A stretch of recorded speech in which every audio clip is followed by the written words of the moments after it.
Part 2. You will hear a tour guide introducing a museum to a group of tourists. First, you have some time to look at questions 11 to 17. Listen carefully and answer questions 11 to 17. Good afternoon, welcome to Barton Museum. I am Carly, and I am your tour guide.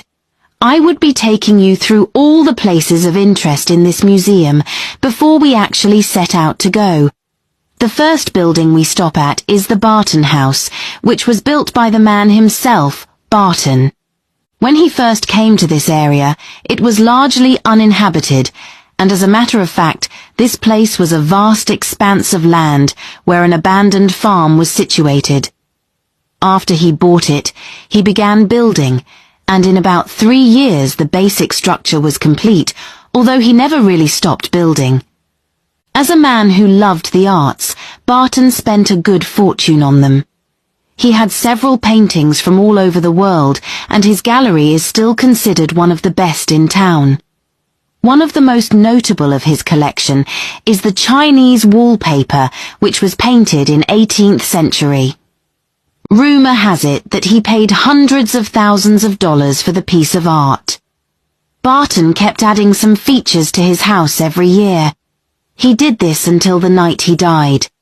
He was building a new bird room in which he collapsed and never came to himself. His dining room is also beautifully adorned with antiquity, from the tables to the stools to the mats. The chairs were bought from some Japanese merchants in the area then.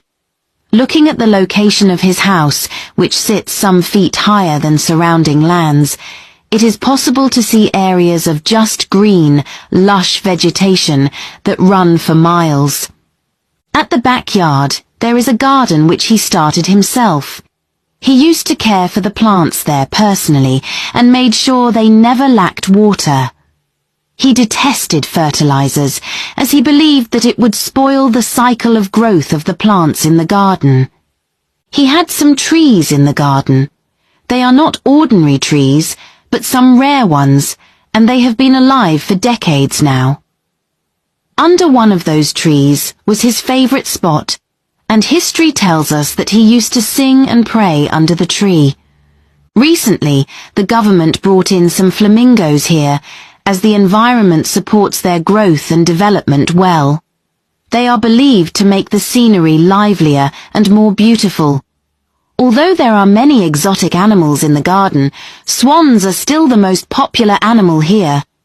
They seem to be everywhere, and it was said that Barton thought that they were a gift from the heaven. It was forbidden to kill or hurt any of these animals in his time.